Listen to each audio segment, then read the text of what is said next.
ഡോക്ടറെ, എനിക്ക് അസിഡിറ്റി വന്നത് കോവിഡിന് ശേഷമാണ്. കോവിഡിൽ ഇതുപോലൊരു പനി വന്നായിരുന്നു, കഫക്കെട്ട് വന്നായിരുന്നു. അതിനുശേഷം ഇതുപോലെ വിട്ടുമാറാത്ത ദഹന പ്രശ്നങ്ങൾ എന്നെ അലട്ടുന്നുണ്ട്. ഇങ്ങനെയുള്ള പ്രയാസവുമായിട്ട് വരുന്ന ധാരാളം പേരെ നമ്മൾ കഴിഞ്ഞ കുറച്ച് നാളുകളായിട്ട് ചികിത്സിക്കാൻ അവസരം കിട്ടിയപ്പോൾ ഇങ്ങനെയുള്ളവരിലെല്ലാം കോമൺ ആയിട്ട് കണ്ടുവരുന്ന ഒരു പ്രധാനപ്പെട്ട കാരണമാണ്, പ്രത്യേകിച്ച് കോവിഡ് വന്ന സമയത്ത് അവർ റിക്കറൻ്റ് ആയിട്ടുള്ള ആൻറ്റിബയോട്ടിക്സിൻ്റെ ഉപയോഗം, അതുപോലെ തന്നെ അവർ പോയ മാനസിക സമ്മർദ്ദവും. പ്രത്യേകിച്ച് നമുക്ക് കോവിഡൊക്കെ തുടങ്ങിയ ഒരു കാലഘട്ടത്തിൽ അങ്ങനെ ഒരു പനി വരുന്നു എന്ന് കേട്ടുമ്പോൾ തന്നെ നമുക്ക് വളരെ സ്ട്രെസ്സും കാര്യങ്ങളൊക്കെ ഉണ്ടാക്കുന്ന ഒരു സമയമായിരുന്നു അത്.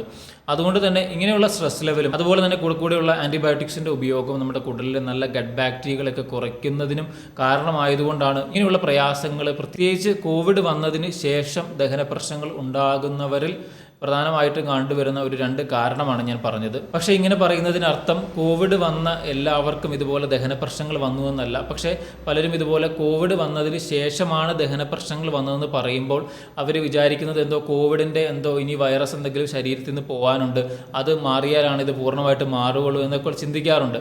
അങ്ങനെയല്ല. പക്ഷേ നമ്മുടെ ശരീരത്തിൽ ദഹന പ്രശ്നങ്ങൾ നേരത്തെ ചെറിയ അളവിൽ ഉണ്ടായിരുന്നു കാണണം.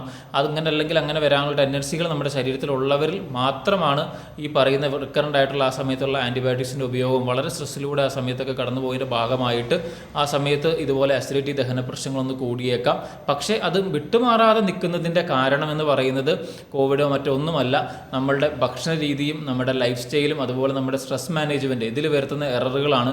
അത് കൃത്യമായി കറക്റ്റ് ചെയ്താൽ മാത്രമാണ് ഇങ്ങനെയുള്ള പ്രയാസങ്ങൾ നമുക്ക് പൂർണ്ണമായിട്ട് മാറ്റിയെടുക്കാൻ പറ്റുള്ളൂ.